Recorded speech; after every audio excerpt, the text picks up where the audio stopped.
actually witness consistency is working with people who are consistent. Because the thing that you have to see is that person show up every single day. Like someone could show a workout of me working out, and someone else might be like, okay, well, I mean, that's a workout. Maybe I should kind of work out like that. Sure, there's a level of intensity that might be there, or form and things like that, whatever. But the thing that people won't see is it's very hard to witness 20 years because you have to be there for 20 years. And this is why I think so few people are able to internalize consistency, which is the most important success trait, because it's very hard to lose if you show up every day. It's very hard. And showing up every day is boring. And so if we're willing to accept boredom, the next thing that we're going to have to be willing to accept is sacrifice. We have to give up some things to get others. And so, like, at the end of the day, like, all we have are trade-offs. We have what we have and what we want. And the question is, what are the things you currently have? Are you willing to trade for the things you want?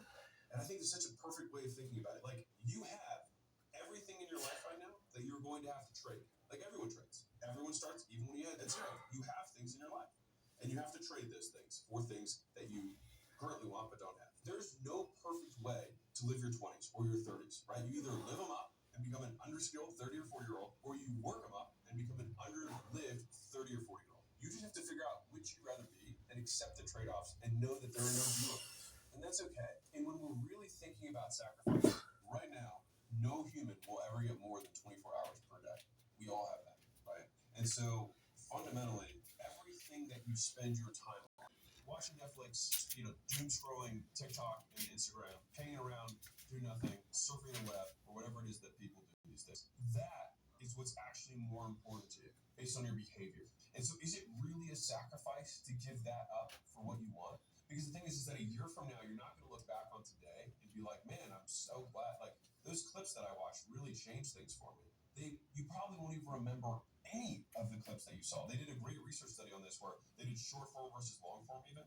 And people remember like 11%, like 24 hours later. It was a tiny percentage. And so we have to accept that the things that we spending our time on, most of the time, is just wasting our time on. And so I think Seneca said this, it's not that we don't have enough time, it's that we waste the time we have. I come back to this, which is like, is it really a sacrifice? Or are you finally just saying, I believe this is my priority, and therefore all of these things that are not helping me pursue that, I'm now going to trade out for things that will help me get this priority. That's it. And to me, if you like what you're going to get, why would you not make the trade? And so I had this clip that went super viral from a podcast that I did yesterday. And the host asked me if all my books and all my tweets and all my emails and all my YouTube videos were all deleted, and I had to compress all of my stuff into 60 seconds, what would I say for somebody who's in their 20s and 30s? This is what I said. Figure out what you want, ignore the opinions of others, and do so much volume that it would be unreasonable to not be successful.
If you feel like you're not making progress, this might be why.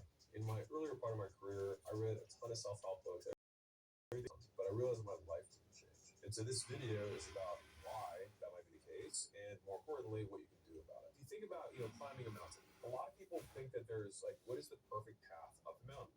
But in my experience, there's usually multiple paths up the mountain that you can take, but none of the paths will work if you are constantly trying to jump from path to path. Because in the real world, one path might be direct and might be steeper. Another path might have more loops. Now, you might see the other path and think, man, that one's not as steep. What we don't see about the path until you get on it is that, oh man, this one's actually going to take me way longer to get up the mountain. And so most of the time, we need perfect conviction about our plan more than we need a perfect plan. And so think of the paths up the mountain as your strategy. Like the mission is getting to the top. That's what we want to do. The strategy is how we're going to prioritize our resources to getting there, right? And so your ability to execute on the path, walk the path, stick to the path is ultimately the thing that's going to predicate your success far more than the path itself, provided it's sensible. What I found in my experience is that most people actually have a pretty decent idea what's going to be different analogy. So if I said, hey, you need to get in shape, if you know nothing about getting in shape, you still probably have an idea that you should probably stop eating crap and you should start moving more. And if you're trying to gain muscle, you should probably like lift weights. That I had, which I had this over analysis of like what is the perfect plan, and I call it the fallacy of the perfect pick, which is that we wait and we wait to try and find the perfect. And the thing is that this is $5 million your business owner. So this has nothing to do with where you're at. This happens at all levels, right? The mountain just gets bigger, but it's the same concept. And so for me, there was a period in my life before I started making a lot more money where I had 9 different businesses, all right? And I had 9 businesses that I was CEO of, and I wasn't making any money. Now, we were making revenue, but because I was so spread thin, I couldn't focus on any of them enough. And so all I did for you. I think a lot of entrepreneurship and even personal growth is training yourself on how you respond to hard. Because in the early days, hard was, ooh, stop. This isn't good. I should, this is a warning sign. This is a red flag. I should slow down, or I should stop, I should pivot. But the more I think about it as a competitive landscape, as I'm clear on what this path is supposed to look like, and these rocks and these dragons are things that I'm going to have to slay along the way to get the princess or get the treasure, I get happier about the harder it is because I know that no one else will follow. It's a selection effect. And if you can shift from this is hard to no one else will be able to do this, it flips from being this thing that you're like, oh, poor me, to oh, poor everyone else who's going to have to fucking try. And I think that is so much more motivating as a frame for the exact same circumstance. Yeah, that's awesome. I was thinking a lot about the lonely chapter that we talked about the last time. That was the best, most powerful idea I think that we came up with. And if you see there basically being no shortcuts toward getting the thing that you want, there are ways to be more and less efficient. There are ways to do things with more and less of a positive disposition, which can actually make the journey feel an awful lot easier. But ultimately, if you assume that largely everyone needs to go through the same challenges that you're going through, every single difficult thing that you do is kind of like a massive wall that you need to get over. And you go, wow, fuck, I'm so glad that I've got over that wall. And think about how many people are going to be selected out. It's like the Hunger Games, Think about how many other people are going to fall in that wall there. People only root for people who don't need it. Like the amount of times when I was on my lonely path where I was too different from the friends that I'm successful enough to be friends with the people that I wanted to be friends with. That's when you want people to root for you. That's when you want people to support you. Once you've already won, people are like, he's amazing, he's so good. But like, that's the time when you need it the least. And so you always have to be the person who roots for you before everyone else does. And it's usually a single clap in the auditorium for a very long period of time. It is a slow clap that's just you rooting for you. And that visual, I think, is one that you can kind of take because it is. People struggle to do things alone. And the path of the exceptional person is one of an exception, which means that you are not with other people. And rather than fighting that or bemoaning it, see it as an indicator that you're on the right path. Because if everyone else were cheering you on, then it means you're not in the right place, because it means you're just like everyone else, and that's not where you want to be. It's an interesting paradox that the energy required to start doing something is way more than the energy required to continue doing the thing. And the beginning of doing anything results in the lowest amount of reward, both internal and external, than when you've been doing it for ages. So I think about this a lot with the show, that there was this stat that Spotify told us 85% of the listeners of this show found us in 2023. Right. And I thought at the end of 2022, remembering at that point I'd been on Rogan, we were at like 650k. We've got, we've been doing 550, 600 episodes deep. Yeah. Like I've got it. I've done the thing. Like this is me doing. If this isn't fucking doing the thing, I've moved to Austin, Texas. I've got an O1 visa. I've got like all the rest of the stuff. Jordan Peterson's been on twice. You've been on.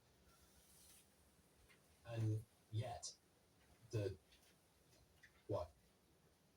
everything up until that point is 2 months of growth. yeah. I mean, we made more money just from a revenue perspective. We made more money and more subs in 1 month, December of last year, than we did in the entire first 3.5 years of the show. So it's this odd paradox, and one of the things that you need to ensure. I've had this idea about protect your passion at all costs, because if you begin to hate the thing that you do, you negatively change your trajectory, and that means that at the time when you can benefit the most by every single unit of work, which is the later that you go, presuming that you continue to hit that upward trajectory, if you've completely killed any passion or desire to do the work in the early stages because you've not protected it appropriately, that can be by focusing on the wrong things, by not rewarding yourself, by not building it with people that care about you, by just not celebrating when you hit milestones, all of the things that actually help to keep you going. Being a character. By the time that you get to the stage where each unit of effort allows you to gain 1,000 or 1,000,000 of each of the things that it would have done at the very beginning, you've inverted the passion equation. It takes way more energy to start a thing than to continue doing a thing. And yet, in the beginning, the rewards are way lower than they are at the end. But if you don't protect your passion, your motivation is at its lowest when you're at your highest amount of efficiency in terms of returning your time put in. I think a hopeful message that anyone can think about who's in that hard period or in that start period is that it won't get harder.